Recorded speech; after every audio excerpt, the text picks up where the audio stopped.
Most singers treat vocal exercises and vocal training in general, whether it's singing lessons, vocal courses, YouTube videos, definitely vocal warm-ups as well, in the same way that you would think of lifting weights at the gym, right?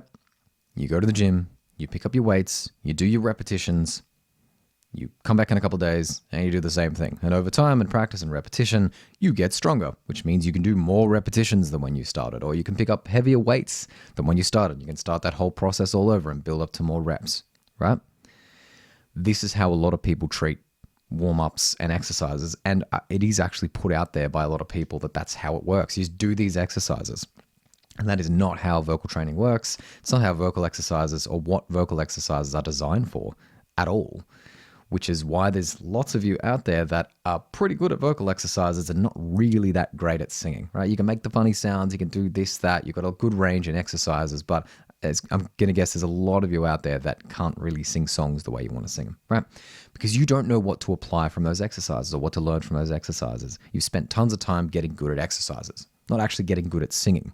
It's different to lifting weights, right? You don't really build muscle when you sing.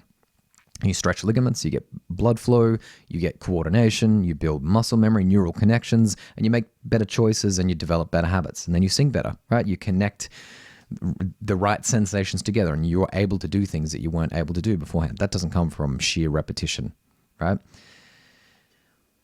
Every exercise out there is designed to help you find a new sensation or discover the right sensation or show you the right sensation, or at least make you work towards the right sensation, right? It's not about just doing that sound builds your voice like you build muscles in the gym. It shows you the right sensation that you need to apply in your singing. There's really two main things that you need to do when you warm up your voice and when you're building your voice, especially you beginners out there as well. Number one, you need to sing vocal lines. You need to sing songs. You want to sing songs, you want to get good at songs, sing songs, right? We're not doing this just to get good at ma exercises. You want to get good at songs. And singing songs lays bare a lot of the issues that you have that vocal exercises don't really pick up on and help you with, right? That's the first. You need to sing vocal lines. Throughout your whole, pepper your warm-up, pepper your routine with a couple of throwaway vocal lines that you like, couple of songs you like, whatever it is.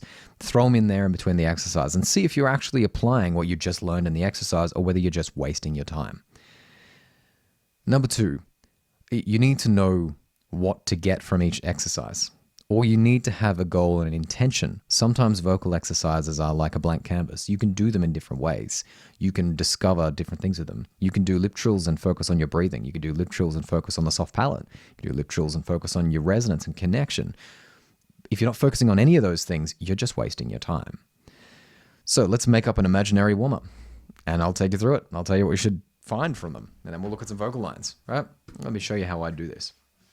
So say we've got a vocal routine that starts with just resonant sounds. Doesn't really matter what it is, again. But let's say it's kind of an sound, an M.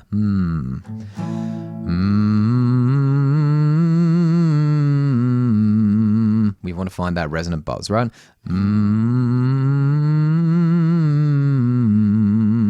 Excellent. Now, if we take a vocal line, yeah, straight away. I've just done that twice, right? Straight away, if we take a vocal line, let's say we're going, pearls and swine be ripped of me, long and weary my road has been. Am I singing with a resonant sound? Yes. If I wasn't, I would then go back to it and see where I've gone pear-shaped between the exercise and the song. So easy, right? Number two, say it's a lip trill, right?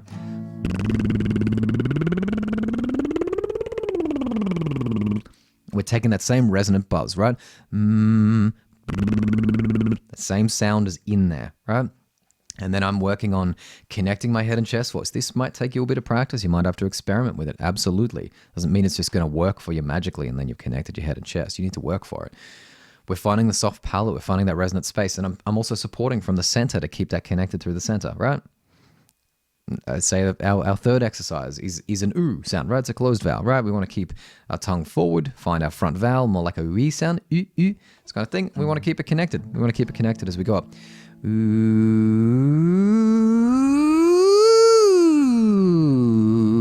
Pretty easy, right?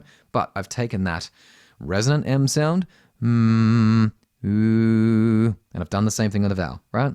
Same thing as my lip trill, where I'm raising the soft palate. I'm doing that same thing. And each exercise that I do, I'm not just taking different steps, I'm carrying them through, and it's building like a pyramid is really what's happening. I've got a resonant sound. We've got a connection between head and chest. We've got support in our voice. We've got the soft palate raised. We're letting the voice be natural in its resonance rather than me contorting the sound. We're even finding the difference between front and back vowels by doing this, right? And then we get to a real vowel, right? Instead of just going, la, this is where most people go wrong. They basically wipe the slate clean after doing all the other exercises. Right, now we're getting to the real vowels. No, you need to take that same resonant sound. You need to take that same raising of the soft palate, that connection between head and chest voice, and that same support, right? La,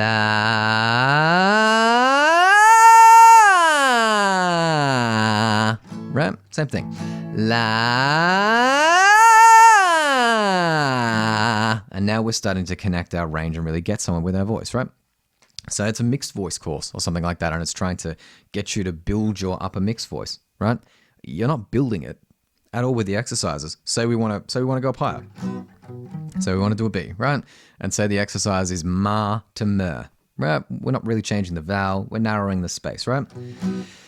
Ma, ma, ma, ma, ma, ma, ma, ma, ma, right? This kind of thing. Again, we're not building muscle by doing this. We're finding the sensation of that full space with a spread raised soft palate, and then we slightly narrow it while singing with our resonant M sound, soft palate raised, my support, my connection between head and chest voice, all of the things that we got from the other exercises.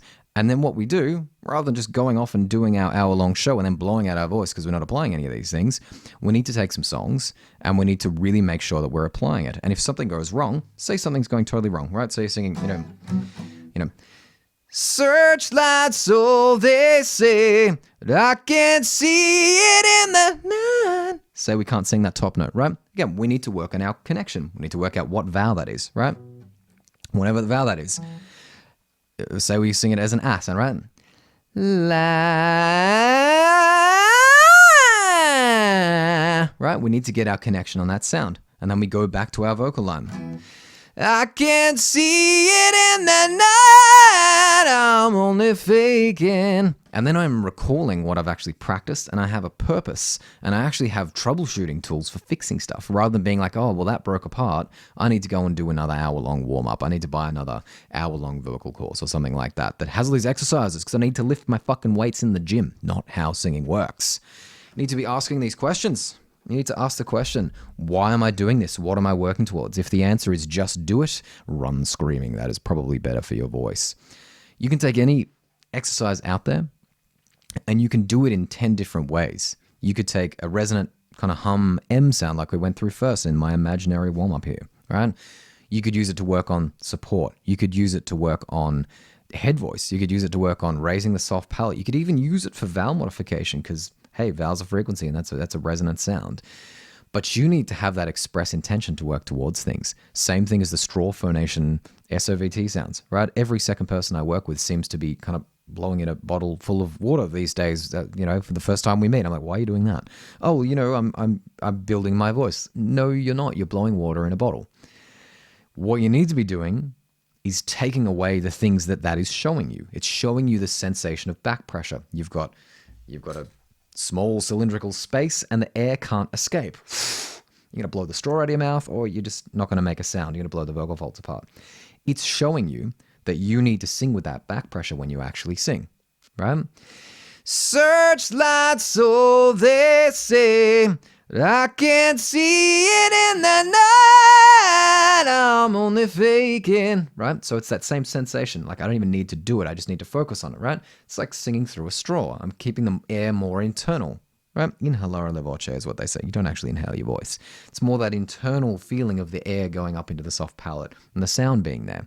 Same thing as when you're doing that straw exercise or your straw exercises, any SOVT sound, you're limited to the sounds you can make. You're limited to the vowel you can make. You're limited to the space and the frequencies that you can make. And this is so important when you're singing, realizing that the sound you're asking for is often the issue. You're setting up for one sound, you're singing a different sound, but you were supposed to sing this sound.